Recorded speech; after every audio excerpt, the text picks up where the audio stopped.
Boa noite a todos. Falta um minuto para as 7. Estou aguardando a doutora Silvana. Ela vai nos ensinar, vai conversar com a gente um pouco sobre a adoção. Então, vamos aguardar mais um pouquinho. Daqui a pouco a doutora Silvana entra e a gente vai ter uma conversa maravilhosa sobre esse assunto que é importante e super instigante, que é a adoção.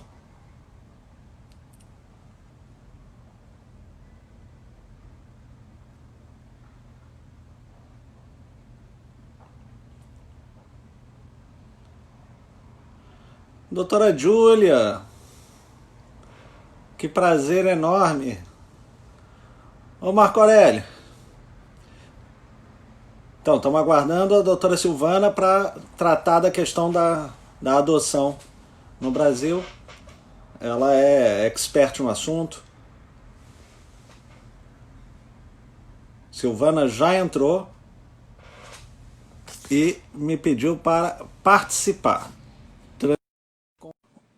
Silvana.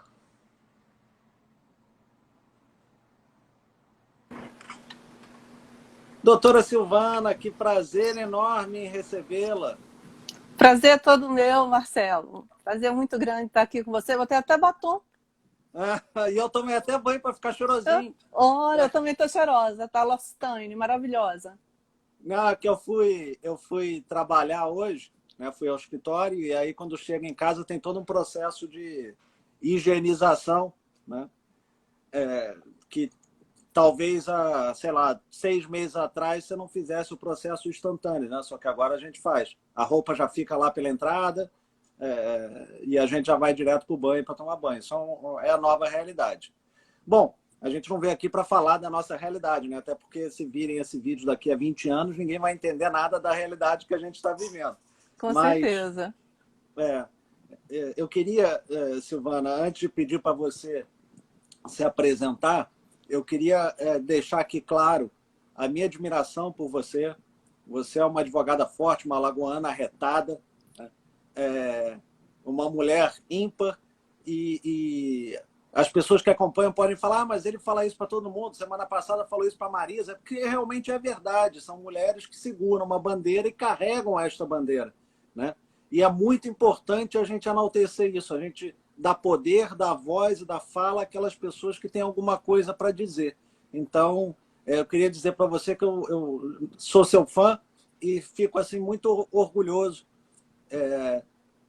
de mim por estar tendo a honra de te receber. Eu fico muito, muito honrado com a sua presença aqui. Então, eu queria que o professor Luiz Paulo Vieira de Carvalho, o professor Luiz Paulo é um amigo querido. Silvana, eu queria que você se apresentasse para a gente, para explicar quem você é, o que você faz, e etc. Então, vamos lá. Eu sou Silvana do Monte Moreira, sou alagoana, como o Marcelo já antecipou, né? Nasci lá em Maceió em 1960, dia 30 de janeiro, uma alagoana autêntica. Me formei lá em Direito e em Letras também, né? As especializações eu fiz aqui no Rio de Janeiro, tanto em Direito da Criança e do Adolescente, na UERJ, como em Direito Econômico, que foi a minha primeira formação, né? Eu fui advogada empresarial e societária a minha vida inteira, trabalhando em empresas de grande porte na área societária, chegando a ser gerente de administração e de recursos humanos de uma grande empresa da área petroquímica, né, uma subsidiária da Petrobras. E aí, um dia, a minha vida mudou. Mudou literalmente para a área da criança e do adolescente, onde eu já estou há cerca de 22 anos. Eu sou antiga, bem antiga. Somos, né? Silvana, a doutora Olívia Fusso também está aqui com a gente, também é uma pessoa que eu admiro muito, uma advogada que exerce também um trabalho, tem a bandeira da advocacia colaborativa. Eu acho que é importante a gente ter várias possibilidades no divórcio, e ela diz que faz aniversário no mesmo dia que você, né? Sério? É Sério. aquariana? Oi? É aquariana, então. E a Marta, minha mulher, também. Então, assim, temos algumas Gente, coincidências. Que maravilha! Aquariano é tudo de bom, gente com a cabeça lá na frente, isso é bom demais. É verdade. Ô, Silvana, eu queria dizer também, eu sempre tento ver as coisas pelo lado positivo, né? E uma das vantagens dessa situação que a gente está passando é exatamente que eu acho que, ao mesmo tempo que ela afastou as pessoas fisicamente, ela aproximou as pessoas de outra forma. Então, nós, por exemplo, eu te encontrava, sei lá, umas 10 vezes por ano, né? Eu te encontrei mais nos últimos 3 meses do que no ano passado inteiro, né? Apesar de te admirar, etc., a gente não trabalha muito, né? Eu descobri mais de você nos últimos 3 meses do que ao longo da vida, né? E você de mim, inclusive meus apelidos. Exatamente. Secretos, só apelidos secretos, exatamente. Não tem nada secreto mais, Silvana. Você pode falar, fica à vontade. Não, verdade. Que a gente fala os apelidos da gente nas lives, né? Eu queria agradecer ao Dr. Gustavo Cives, o defensor público da área da infância e da juventude, um autor maravilhoso que está aqui com a gente também, a Suzani Ferraro, lá da OAB também. São pessoas queridas que estão aqui assistindo essa live, Marcelo. Gente, muito. Fernanda Penteado, minha mentorada lá no projeto da OAB. Gente, que coisa boa. Silvana, fica à vontade para responder se aparecer alguma pergunta aí. Se tá você joia, conseguir fazer tá várias coisas ao mesmo tempo, porque eu não... Eu uso as duas partes, né, Marcelo? Você sabe disso, né? Eu já estive ao mesmo tempo em 2 lives e respondendo as duas ao mesmo tempo. Porque eu acho que as pessoas sabem disso, né? Que a mulher usa as 2 partes do cérebro, né, Olivia? Eles não sabem disso. A gente consegue fazer 2 coisas ao mesmo tempo. Eu consigo participar de uma live com o ouvido esquerdo e com a outra com o ouvido direito. E responder ao mesmo tempo. Essa facilidade os homens, lamentavelmente, não têm. Eu não consigo conversar e mascar chiclete, por exemplo. São 2 atividades bem complexas. Caraca, assoviar e chupar cana, então é impossível. Mas, Silvana, vamos ao que interessa. Assim. Vamos sim. Deixa eu lhe fazer uma pergunta e eu queria que você fosse, assim, você é uma pessoa com alta didática. Se eu quisesse adotar uma criança e te procurasse, quais seriam os procedimentos? Como é que a gente atuaria? Bem, a gente aqui no Rio de Janeiro, falando especificamente da nossa capital, né? A gente tem particularidades que só são compartilhadas por São Paulo. Nós aqui temos 4 varas da infância e da juventude. São Paulo tem 11. As outras comarcas das capitais só tem 1 vara da infância. Então, aqui eu precisaria perguntar, Marcelo, em que bairro você mora? Aí você diria para mim, eu moro no Flamengo. Aí eu diria, então, tudo bem. Você vai precisar procurar a primeira vara. A primeira vara vai para uma reunião. Aqui, elas são divididas por bairro, tá? Então, eu sei que o Flamengo é a primeira vara, então você teria que participar de uma reunião informativa e daí participar de reuniões nos grupos de apoio à adoção, que são grupos formados pela sociedade civil organizada, basicamente por voluntários, da qual eu faço parte de 2 grupos, onde eu dou a parte de aspectos jurídicos da adoção. Todos nós somos voluntários, pais e mães por adoção e pessoas que amam a causa da adoção e dão esses cursos, né, essas vivências na realidade. Então, a primeira vara exige 4 reuniões dessa, 1 por mês. E aí, depois que você completa essas 4 reuniões, você vai ter que juntar todos os documentos que estão informados no artigo 197A do Estatuto da Criança e do Adolescente. Documentos básicos. Cópia da identidade, CPF, comprovante de residência, comprovante de rendas, atestado de sanidade física e mental, declaração de bons antecedentes, certidões dos distribuidores cíveis e criminais, certidão do IFP, junta tudo mais o certificado que comprove a sua participação nas reuniões, o pré-cadastro do SNA, Sistema Nacional de Adoção e Acolhimento, que está abrigado pelo CNJ. Você entra lá, dá no Google, né? Hoje tudo é Google, SNA, Sistema Nacional de Adoção e Acolhimento, aí vai entrar lá, pré-cadastro, você preenche o pré-cadastro como primeiro requerente, sua esposa como segunda requerente, ou vice-versa, ou marido e marido, mulher e mulher, tanto faz, ou a pessoa sozinha, que a gente tem que tratar desse assunto, né? Hoje em dia pode adotar exatamente quem quiser. Preenche o pré-cadastro, pega o seu númerozinho no pré-cadastro e entra com o processo que desde hoje é digital, depois de muita luta, Marcelo. A gente pode gritar, a gente pode fazer de tudo, porque a partir de hoje o processo é digital. Maravilha. E posso só fazer um parênteses? Você falou homem, mulher, homem, homem, mulher, mulher, e eu botaria mais uma pessoa aí, né? Você sabe. Eu botaria homem, homem, homem, homem, homem, mulher, a possibilidade dos poliafetivos também adotarem crianças, né? Nesse primeiro momento, não. Nesse primeiro momento de habilitação, nós ainda não temos essa abertura para a poliafetividade. Na realidade, a poliafetividade vai ser numa outra ação que vai correr numa vara de família, no reconhecimento dessa parentalidade socioafetiva. No momento da habilitação, a gente ainda está no tradicional papai, mamãe, papai, mamãe, mamãe, ou papai sozinho, ou mamãe sozinha. Eu não estou reclamando, não. Já é uma vitória, né? Eu sei. Você aceitar os relacionamentos afetivos já é uma vitória. Na realidade, nós dois aqui somos defensores da poliafetividade, da multiparentalidade. Então, espero eu que não demore muito, mas acredito que nessa quadra histórica que a gente está vivendo, a gente não vai conseguir, tá? Por todos os motivos que não vale a pena a gente aqui elencar, mas não vamos conseguir, pelo menos nesse momento, conseguir uma alteração do Estatuto da Criança e do Adolescente que permita a multiparentalidade. Um passo de cada vez, né, Silvana? Um passo de cada vez, né? E aí a gente chega lá. A gente já chegou a muitos lugares, mas, Marcelo, a minha preocupação é que a gente chegou a muitos lugares em termos de doutrina e jurisprudência, e não em termos legislativos. E eu sempre digo que hoje nós temos um STF razoavelmente progressista. Eu não sei o que nós teremos amanhã.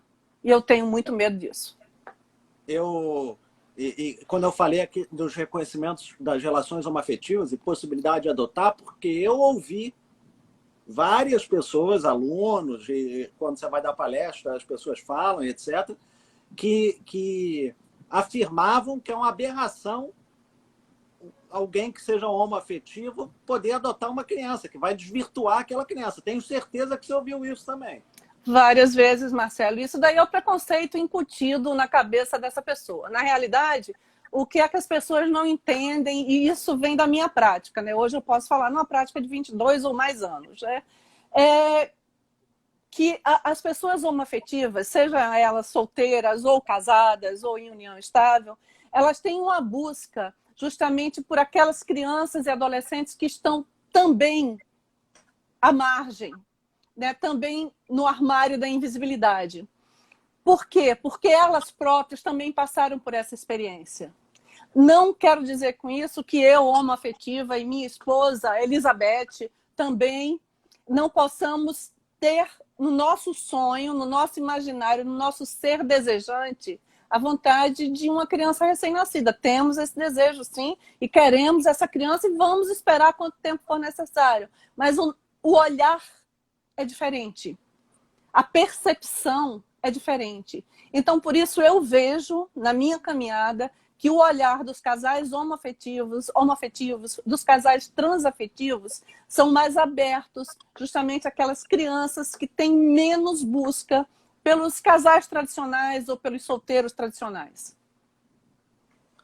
E é uma frase essa frase eu ouvi muito, né, da questão de desvirtuar a criança, né? Afinal, se o casal é homoafetivo, o filho também vai ser, né? E eu sempre respondi dizendo que aquele indivíduo homoafetivo, ele é fruto de uma relação heteroafetiva. Então, se você transferisse a sua sexualidade, não haveria homoafetivos no mundo. Ou todo mundo seria homoafetivo, não haveria criança. Então, isso é uma bobagem atroz, né? Com certeza. Assim, sem igual, sem comum. A doutora Ana Paula Almeida Rosa está dizendo que você é uma mulher fantástica, maravilhosa. Depois continuou, os homoafetivos são os que mais acompanham seus familiares até o fim da vida. Exato. É engraçado, Marcelo, que uma vez eu fiz uma palestra numa cidade pequena de Minas Gerais, uma cidadezinha bem interiorana. E Minas Gerais já é um estado bem tradicional, né? E aí disseram o seguinte, mas a senhora, com esse cabelo branco, esse semblante tão... defende essa safadeza? Gente, e eu saí de lá, Marcelo, com o apelido de velhinha tarada. Então, nós temos o mesmo sobrenome, Marcelo. O meu Entendeu apelido, agora? né? Exatamente. Nós somos da família dos tarados. O mesmo reconhecimento, né? O mesmo reconhecimento, Marcelo. A doutora Patrícia Sanches também está aqui, mandou um beijo para você, uma professora querida. Muito.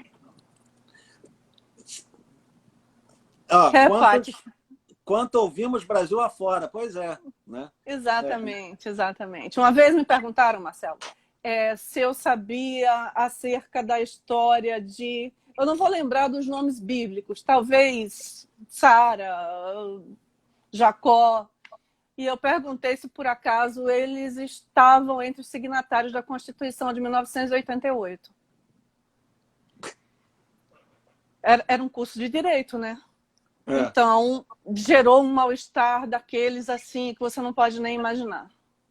Você sabe que eu sempre falo na aula que da porta para dentro é ciência, da porta para fora é o que eles quiserem, uma conversa. Então, da porta da sala para dentro, a gente não mistura religião com direito.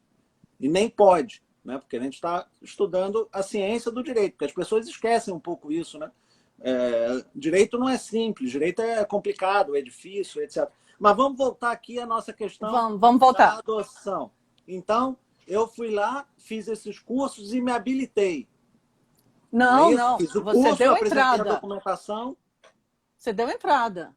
Dei você entrada. Vai receber um número, o seu processo vai até o Ministério Público, na qualidade fiscal da lei, que vai verificar se todas as suas certidões estão certinhas, se os documentos foram todos juntados bonitinho, volta para o juiz então faz o encaminhamento para a equipe técnica. Aí o seu processo vai para o serviço social, que vai verificar a sua situação socioeconômica. Vai fazer uma VD, uma visita domiciliar até a sua casa, para ver se aquela residência é compatível com o número de crianças que você optou. Você pode optar por 1, 2, 3, 4, quantas você quiser, né, e tiver condições de parentar. Vai olhar a sua renda, etc, etc, etc. Não precisa ter uma casa maravilhosa, até porque não é a sua condição socioeconômica que vai dizer se você tem essa condição ou não. O que não pode realmente é não ter condições condignas de dar a uma criança que você vai adotar. Depois você vai passar pelas entrevistas psicológicas. No núcleo familiar passa você, depois passa a sua esposa ou o seu esposo. Vai ser feito o relatório, o psicológico e o social, encaminhado para o juiz, e que, se tudo correr bem, se vocês não tiverem com ideias mirabolantes do Marcelo querer uma criança que seja idêntica a ela, uma criança perfeita, com esse nariz lindo, mas tem gente que quer. Mas tem gente que quer uma criança que tenha o gênio dos Moreira, o gênio do Moreira é horrível, por sinal, né? Mas que tem a beleza dos Montes, minha mãe era belíssima. Então, mas tem gente que tem esse sonho. Então, se você joga para cima da criança a sua carga genética, obviamente que você não vai conseguir ser habilitado. Talvez você volte para fazer mais um ano de grupo de apoio à adoção, ou seja, remetido para uma terapia. Mas o normal é que depois desse período você seja habilitado, até porque o prazo para habilitação, segundo o Estatuto da Criança e Adolescente, é de 120 dias. Então, você habilitado, você passa a integrar o Sistema Nacional de Adoção e Acolhimento. E aí você estará competindo com os 40 mil habilitados que estão hoje no Sistema Nacional de Adoção esperando uma criança. Tá. Silvana, são 40 mil pessoas, então, ou casais, habilitados a adotar. E são quantas crianças em abrigo e por que esse número não fecha? Atualmente nós temos em acolhimento institucional, o antigo abrigo, ou familiar, que é a FACO, Família Acolhedora, cerca de 33 mil crianças e adolescentes nos termos dos números apresentados agora pelo SNA. E dessas crianças, apenas 5.000 estão liberadas. Ou seja, apenas 5.000 com o trânsito em julgado da sentença de destituição do poder familiar. O que é que significa isso? Que o restante está na fase do nem-nem. Nem volta para a família de origem, nem é destituída do poder familiar. Recentemente, o CNJ contratou com a Associação Brasileira de Jurimetria uma pesquisa para saber a média de tramitação de um processo de destituição do poder familiar. Essa pesquisa está no próprio site do CNJ. A média, isso é na época, gente, do Alexandre de Moraes como ministro da Justiça, tá? Então, a média de uma tramitação era de 7 anos e meio. 7 anos e meio. Um processo que deve durar 120 dias, podendo ser duplicado para mais 120 dias por razões devidamente consubstanciadas pelo juízo. Então, 7 anos e meio, Marcelo. Digamos que a criança chegue no acolhimento aos 3 anos, passe 7 anos e meio para ser destituído, ela sai com 10 anos e meio. Com 10 anos e meio, ela pode estar já na fase de inadotável. Porque uma coisa é uma criança de 3 anos que tem um apelo para a adoção muito grande. A outra coisa é um pré-adolescente de 10 anos e meio. Então, na realidade, o que é que falta no Brasil? Não é porque essa conta não fecha, se temos 40.000 aqui, 5.000 aqui. Ficariam ainda 35.000 esperando, né? Não fecha porque as crianças que ficam liberadas para adoção são sempre crianças mais velhas, grupo de irmãos que nesse momento a gente tem uma dificuldade enorme de colocação, porque estamos passando por uma crise terrível de desemprego, crise econômica, crise total, né? Principalmente depois do coronavírus, mas no Rio de Janeiro a gente já vinha em crise há muito tempo, né? Então, adotar 6 crianças, Marcelo, é impossível. Então, o que é que os grupos de apoio à adoção têm feito, né? Até vou já pegar esse gancho. A gente trabalha a adoção compartilhada. E o que é a adoção compartilhada? Por exemplo, eu sou sua amiga, e somos amigos da Marisa Gáudio e do marido, ok? E do Bernardo e da Fernanda. Então, vamos lá. 8 crianças para adoção. Eu vou ficar com 2, você com 2. Bernardo com 2, Marisa com 2. E a gente vai, em juízo, acertar a convivência dessas crianças uma vez a cada mês, um cinema. Eu pego os 8, levo para o cinema.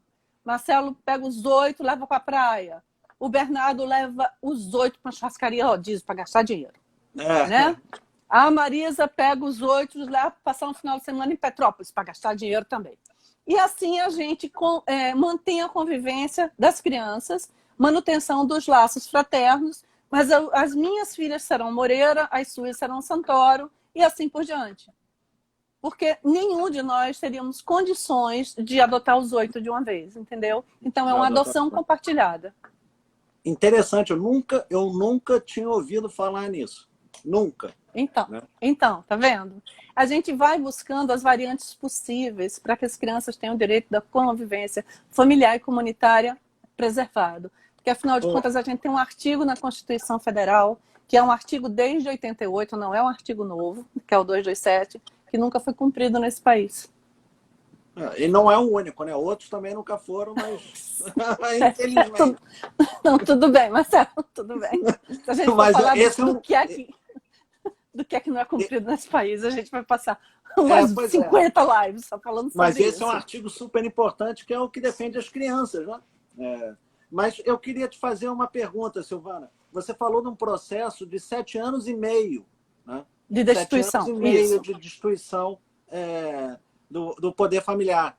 Existe alguma forma de agilizar esse processo? Porque eu entendo que aquilo que você falou, né? A criança entra com 3 e você já está falando dela entrar cedo, né? Com mais 7 anos e meio vai estar com 10 e meio, já está fora da idade de preferência de adoção, né? Na verdade, com 3 também já está, né? Porque é de 0 a 2 a preferência, não é assim? Atualmente de 0 a 7. De 0 a 7. O mundo muda. Melhorou, graças a Deus. Mas, então, existem 25 mil crianças abrigadas esperando uma sentença, ou trânsito em julgado, uma sentença do juiz, né? O que a gente pode fazer, se é que a gente pode fazer, para tentar facilitar isso? Eu sei que você carrega essa bandeira de acelerar esse processo, né? Você carrega várias bandeiras, essa é uma delas. O que a gente pode fazer? Explica um pouquinho essa bandeira que você carrega e o que a sociedade pode se juntar para te ajudar a carregar a bandeira e diminuir seu fardo. É o seguinte, Marcelo, ainda na época do ministro Alexandre de Moraes, ele fez um APL, um anteprojeto de lei, que levou a pesquisa pública, fez um plebiscito, né, para que as pessoas respondessem como estava a redação daquele anteprojeto. Nós tivemos reuniões no Ministério de Direitos Humanos, à época era Ministério, Secretaria Especial da Criança e do Adolescente, e terminamos por alterar esse documento, fizemos audiências públicas em vários estados, e no final foi promulgada a Lei 13.509 de 2017, que saiu com o nome de Lei dos Prazos, porque ela reduziu os prazos para 120 dias do processo de adoção e 120 dias para habilitação. Ok, desde 2017 os prazos estão diminuídos. Aí eu te pergunto, estão sendo cumpridos? Eu já mesmo respondo, obviamente que não. Né? E por que não são cumpridos? Aí eu tenho que voltar para 2014, quando o CNJ, Conselho Nacional de Justiça, Corregedoria Nacional de Justiça especificamente, lançou o provimento número 36 de 2014, em maio de 2014, porque maio é um mês da adoção, dia 25 de maio é o Dia Nacional da Adoção, especificando que a cada comarca com 100 mil habitantes deveria existir uma vara com competência exclusiva em criança e adolescente, com pelo menos a cada 100 mil, um psicólogo, um assistente social e um pedagogo. E aí eu volto para o Rio de Janeiro, que temos 7 milhões de habitantes e 4 varas com competência em infância, juventude e idoso. Ok? Então estão faltando pelo menos 66 varas. Estão faltando pelo menos 54 psicólogos, 54 assistentes sociais e 54 pedagogos. Ou seja, o que é que adianta o CNJ determinar, através de provimento, que as varas têm que ter competência exclusiva se o tribunal não cumpre? Que tem que haver concurso público para provimento das vagas e o tribunal não cumpre. E não venha, Marcelo, me dizer que... Silvana, você não pode esquecer da Lei 8666.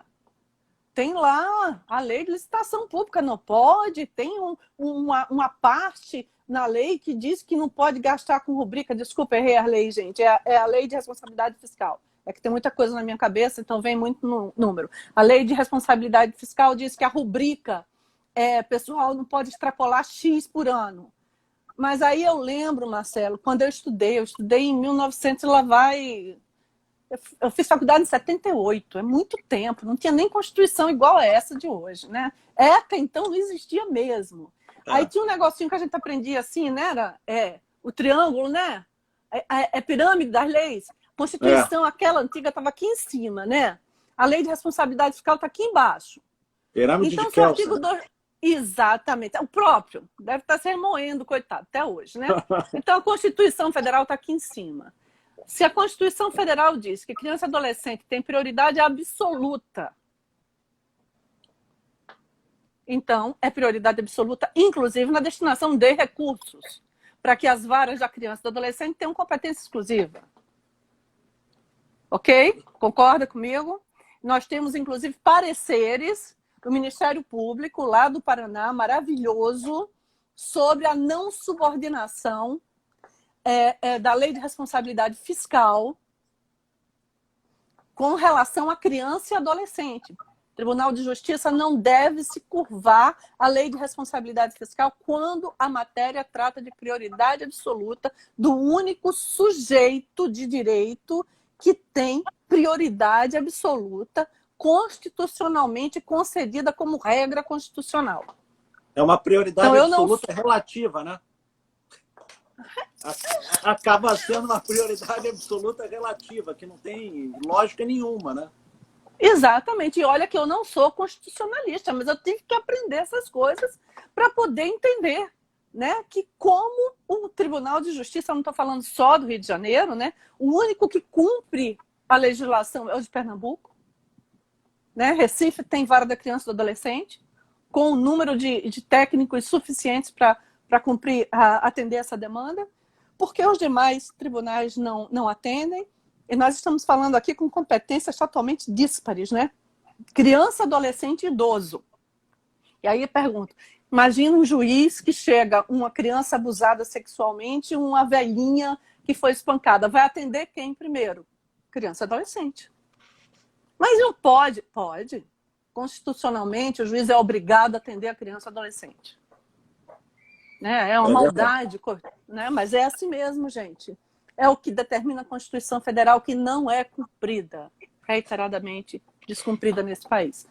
Ô, Silvana, a doutora Ana Diga. Paula perguntou se o processo agora, nesse período de pandemia, de adoção, tem sido mais célere ou se está travado esse processo, o andamento. Aí a gente volta para o nosso grande problema. A Bruninha chegou. Beijo grande, minha querida. Aqui no Rio de Janeiro, os nossos processos, que deveriam ter sido os primeiros a serem transformados em processos digitais, foram os últimos. Né? Mais uma vez, cadê a prioridade? Né? Então, eu hoje acabei de comemorar com você. Nossas varas estão virando eletrônica. Uhul! Deveriam ter sido as primeiras, Marcelo. Então, foram agilizados sim, porque nós temos juízes absolutamente vocacionados para a área da infância e da juventude aqui no Rio de Janeiro.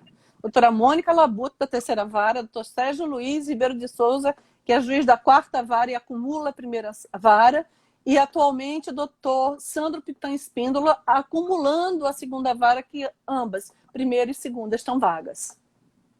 Então, são juízes que têm um olhar para a criança diferenciado e aceitaram que nós entrássemos com os processos por e-mail, Marcelo. Interessante isso, quer dizer, são pessoas vocacionadas e que estão preocupadas em cumprir o seu mistério, né? de ceder, de facilitar a vida das crianças da melhor forma possível. Exatamente. A doutora Júlia tratou de um assunto que é muito delicado, Silvana, que é a questão dos pais ou mães que pegam crianças para adotar e devolvem as crianças. Como é que isso é possível? Sim. E como é que isso funciona? Eu acho uma crueldade atroz. Na realidade... Né? Porque a criança é abandonada na realidade, duas vezes ou mais vezes. 2 vezes. Na realidade, não existe normativo legal que tenha a previsão de desadoção ou devolução. Quando uma família que adotou uma criança a retorna à vara da infância ou ao abrigo, ela está se submetendo a um processo de destituição do poder familiar, de igual forma que os genitores foram também submetidos. Só que dessa forma é um abandono intelectual, moral, financeiro, de todas as formas. Mas será o mesmo processo de destituição do poder familiar, porque não existe desadoção.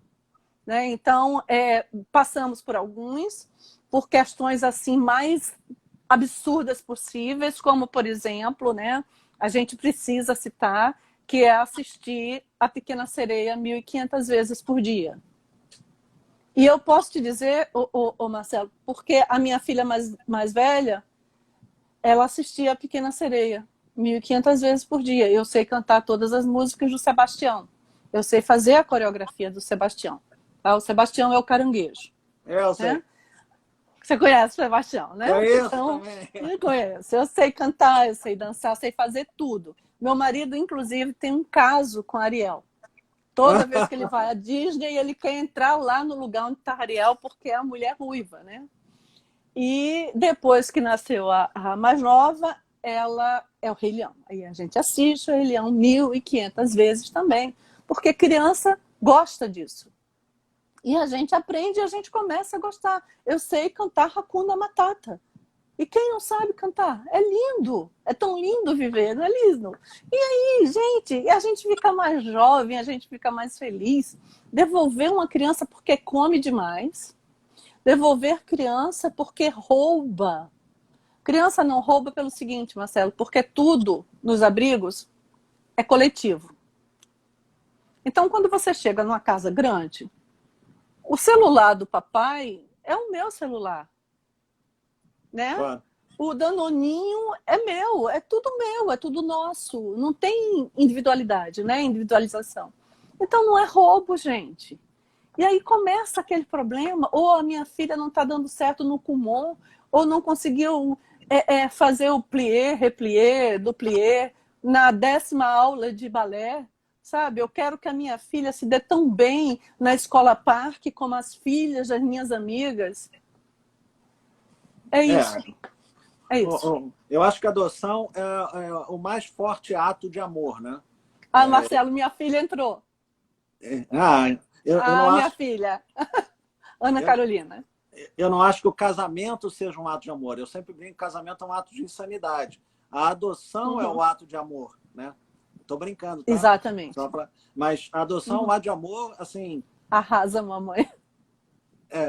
fora da realidade. E quando você pensa em devolver uma criança por pequenos deslizes que qualquer criança tem, assim, é o inverso do ato de amor, né? É a demonstração de um desamor, de um desapego ao próximo que é cruel, né? Eu defendo que essas pessoas que desadotam, usando o termo que você adotou, né? Apesar de não haver previsão, se talvez tivesse uma multa pecuniária elevada para aquelas que abandonam as crianças, talvez elas pensassem 3 vezes. Mas também não sei Agora se vale a temos. pena. Agora temos. Marcelo, você tem quantos filhos? 2. Quando eles começam a dar ruim, dar defeito, o que é que você pensa em fazer? Trancar no armário e só soltar depois? Jogar pela janela, trancar no armário, né? Fazer várias coisas. Você nunca pensou em ir até a vara da infância ali na Praça 11 e devolvê-los, né? Pois é. Então, por quê? A filiação adotiva, por acaso, ela é de 2ª categoria? É verdade, é verdade. Sim, não tem gradação para filiação, né? Não tem filho 1, filho 2 e filho 3, um sendo mais importante.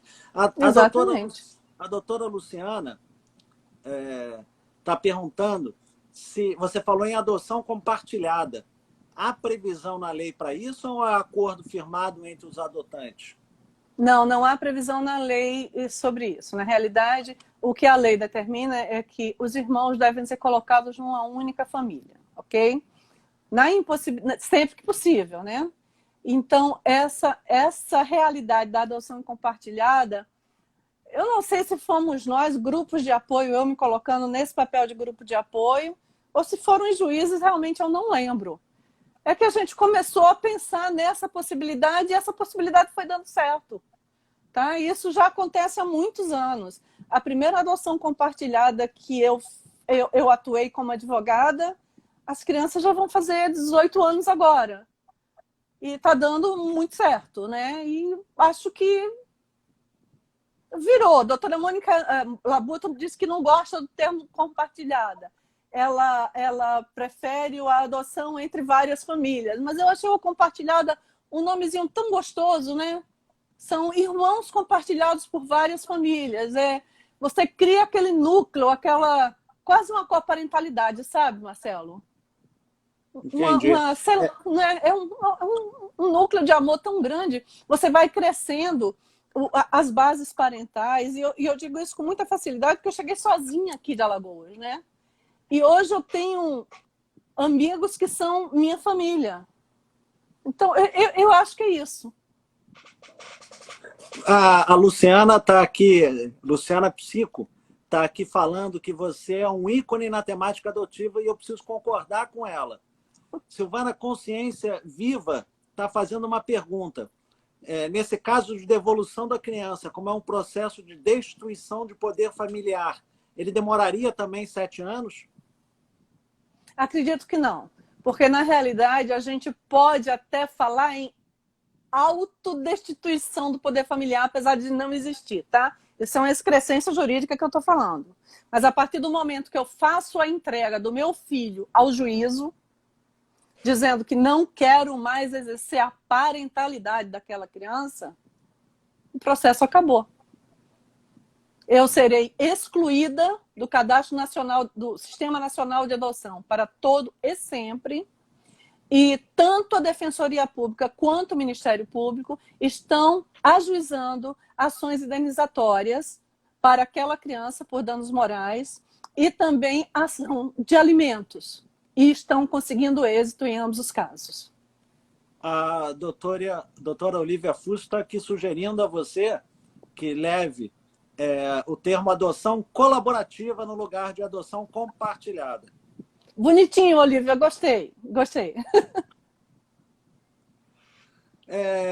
Silvana, o tempo passa rápido, meu Deus. Agora que eu estou vendo a hora, a gente já está aqui verdade. 40 minutos. Quando a colega é boa e tem conteúdo, o tempo passa rápido e você fala com uma facilidade gigantesca.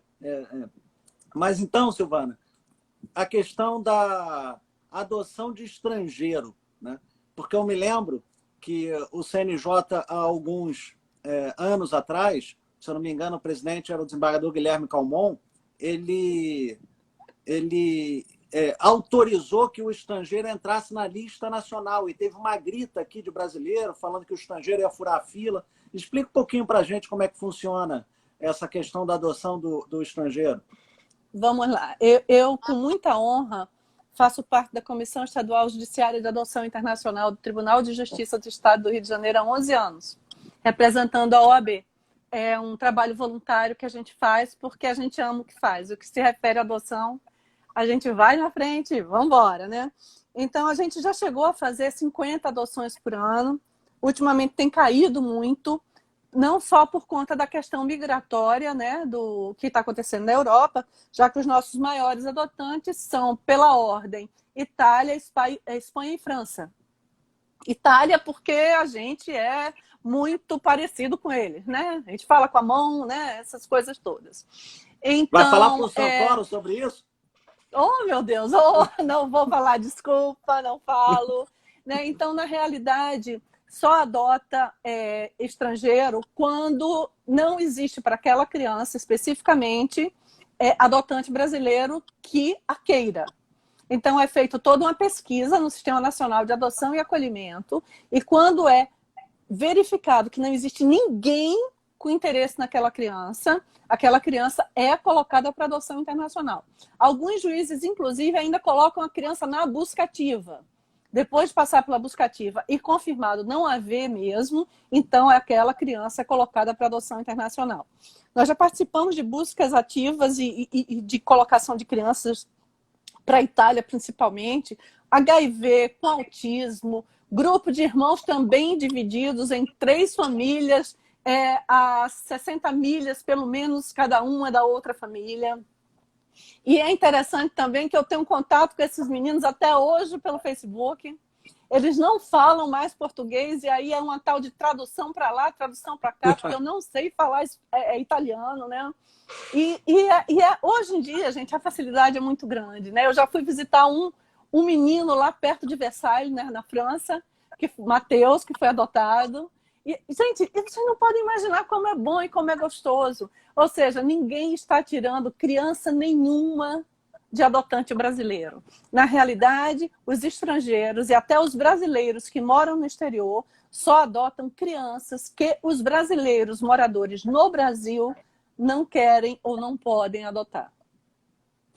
Silvana, é engraçado você contando essa história e a gente que trabalha com o direito das famílias e você com a adoção e direito das famílias, a gente tem uma relação diferente com os clientes, né? É comum que as pessoas achem que a única forma do advogado se sentir realizado na profissão é através do dinheiro, dos honorários que ele recebe. É óbvio que todo mundo quer receber pelo trabalho que presta, mas você acabou de dar uma declaração de algo que é muito maior do que o dinheiro, né? De uma relação interpessoal que você tem com as crianças, né? E isso só acontece quando você presta um bom serviço, tem é uma pessoa diferenciada, especial, com essas crianças que perdura. Não é o dinheiro que te move, né? É o amor que te move. E eu acho que isso é tão vinculado à nossa profissão, nós somos tão felizardos de podermos ter esse feedback que não é um feedback financeiro. É difícil, né, Marcelo? Na realidade, uma vez a gente começou a perguntar, eu e Júlia, quantas crianças a gente já fez adoção, Júlia? Eu joguei no Facebook, né? Eu digo, gente, alguém pode me dizer quantas crianças a gente já atuou, direto e indiretamente? Porque não só são as crianças que a gente atua no trabalho, né?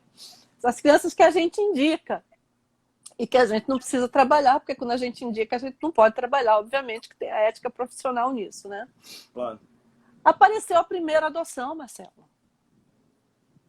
Apareceu a primeira adoção e depois apareceu a segunda, sabe? Apareceu. E a gente nunca perdeu contato com nenhuma criança, quer dizer, com nenhum adulto, né? Hoje. Né? Uma vez a gente foi para uma festa de 15 anos, eu não sei se a Fátima está nos escutando, que agora eles moram em Portugal, e eles deram varinha de condão pra gente, como se a gente fosse flora, fauna e primavera. Sabe? As três fadinhas da... É Cinderela, gente? Flora, fauna e primavera? As três fadinhas que voavam em cima de uma das princesas da esse Disney. conhecimento eu não tenho, Silvana. Então, e lá as meninas, as minhas filhas olharam para mim e disseram, mamãe, estou chamando você, você é uma das fadinhas. E lá fui eu, sabia pegar a minha varinha, gente. Então, Bela Adormecida, obrigada, Kika, da Bela Adormecida. Então, gente, obrigada, Érica. Então, gente, tem coisas assim que, sabe, eu já fui para tanta festinha de aniversário, já fui para tanta festinha de 15 anos, ainda não fui para casamento, tá? Mas na hora que for para ir para casamento, também vou, porque é tão importante, sabe, Marcelo, você ter esse retorno afetivo. E às vezes é um bolo, Marcelo. É um bolo. Uma vez chegou a moça lá com um bolo de chocolate e disse, doutor, é seu. E eu gosto de comer, todo mundo sabe, né? Eu digo, pô, tem coisa melhor de que chegar no escritório e ter um bolo para você. Maravilha, isso é tão bom. Silvana, você sabe que uma vez eu passei por uma situação assim, a primeira audiência que eu fiz na vida foi de instituição de poder familiar, eu trabalhava no escritório de direito das famílias, você sabe, e a história era um indivíduo que mantinha as filhas e a mulher em cárcere privado e batia nas filhas com cabo de computador, aquele cabo que liga o monitor ao... Né? Cabo coaxial. Não permitia que as filhas saíssem de casa, e etc. E eu defendi as duas crianças. Foi a primeira audiência, com medo de fazer audiência. Meu chefe, não, tô indo, nunca apareceu, né? E a gente acabou fazendo. E a menina mais velha, devia ter uns 14 anos, falou, Marcelo, eu vou ser advogado por sua causa. Né? E isso foi um negócio que me deixou assim tão marcado. E aí passou o tempo, estava eu no Fórum da Barra e uma mulher veio falar comigo. Oi, Marcelo. Né? Quando eu parecia a mesma idade. Né? Agora eu já estou bem mais velha, o tempo foi cruel comigo. Mas, e aí ela se identificou como aquela menina e falou já como advogada. E isso não tem preço, Silvana. Você não... É o que a gente está falando aqui dos teus exemplos, né? Não é o dinheiro que nos move. O que nos move é a paixão pelo que a gente faz. O dinheiro pode ser consequência dessa paixão, mas não é ele que nos move. Silvana, eu vi uma vez um documentário, e isso é algo que eu queria te perguntar como é que funciona, porque você falou que são 25 mil crianças que continuam vinculadas à família natural dentro das 30 mil. 25 mil crianças. 33 menos 5. 28. 28 mil crianças. É um número bem elevado. Né?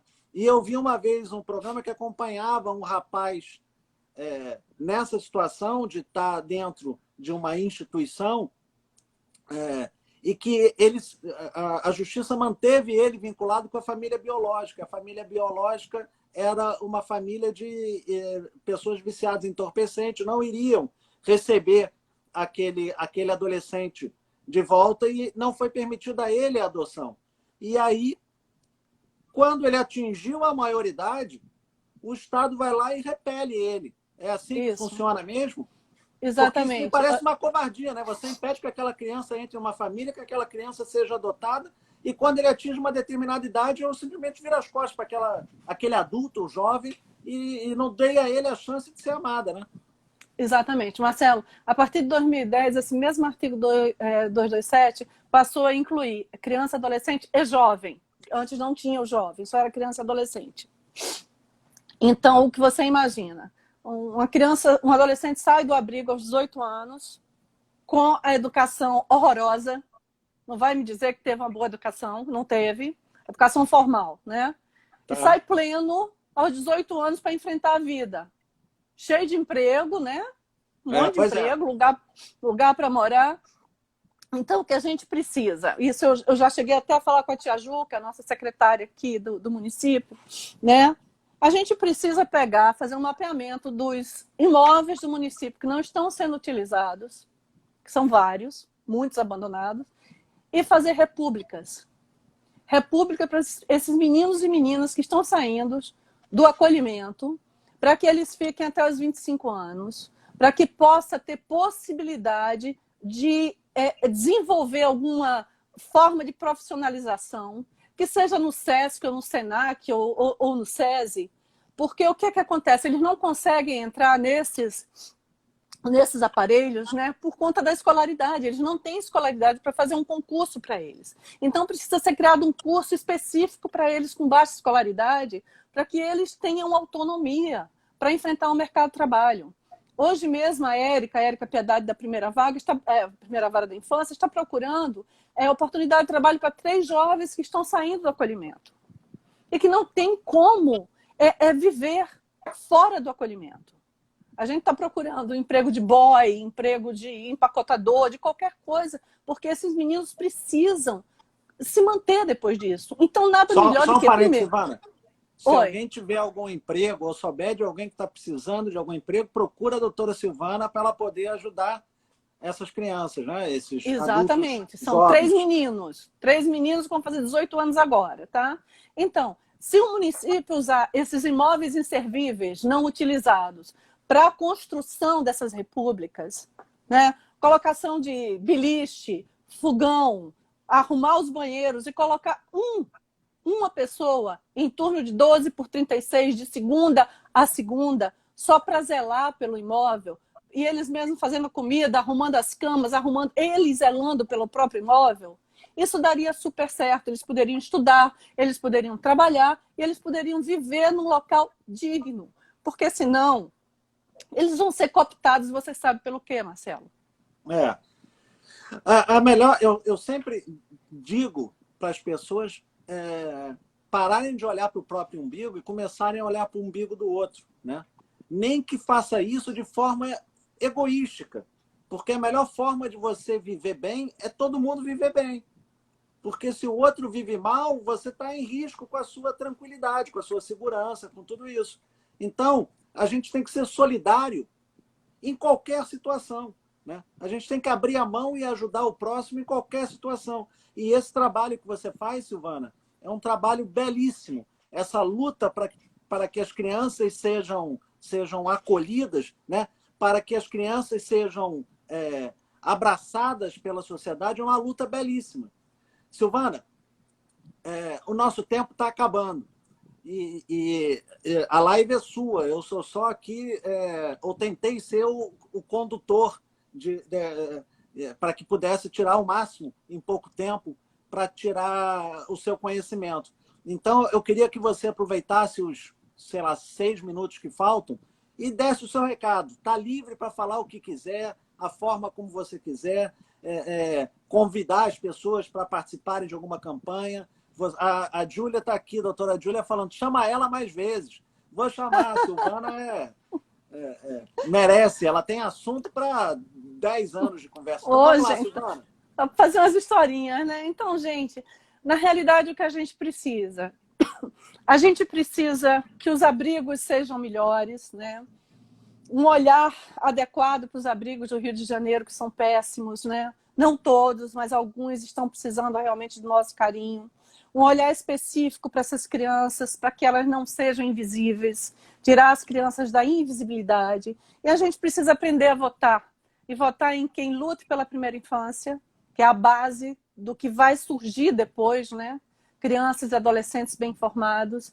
E lembrar que as crianças que estão em acolhimento não queimam colchões, não fazem rebelião. Na realidade, elas são vítimas. Vítimas da sociedade, vítimas da família e, mais do que nunca, vítimas do Estado. A gente está para votar novamente agora. Então, votem com quem tem compromisso com criança e adolescente, porque é deles que se faz o futuro desse país. E, Marcelo, muitíssimo obrigada. Adorei.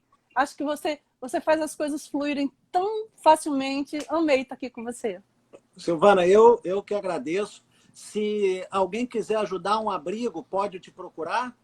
Lógico, pode me procurar. Se alguém tiver emprego para qualquer um dos 3 meninos que vão fazer 18 anos agora, que nunca queimaram o colchão, nunca fizeram rebelião mesmo, tá? Pode me procurar também. O que vocês quiserem para ajudar, pode me procurar. Aqueles que ainda não fizeram, clica ali em cima, ao lado do ao vivo, aparece o meu nome e o nome da Silvana. E aí você entra no perfil da Silvana e segue ela, né? Segue ela. Quem quiser adotar também, tá? Eu ensino tudo, sem problema nenhum. Então, se quiser adotar também, doutora Silvana está aí à disposição. Silvana, meu amor, um prazer enorme estar com você. Eu agradeço muito, muito mesmo. Acho que você fala coisas complicadas de uma forma simples. Como já falaram aqui, a doutora Bruna falou, você é um amor de pessoa. É uma pessoa que só externa o bem. Muito obrigado e que você continue carregando essa bandeira belíssima e que consiga conquistar o seu sonho e que a gente possa ter menos criança no abrigo e mais criança em sala de aula e dentro de uma casa sendo amada por uma família. Boa noite a todos. Boa noite. Silvana, boa noite, Silvana. Um beijo. Boa noite, meu querido. Muito obrigada. Boa noite a todos. Beijo grande. Tchau. Tchau.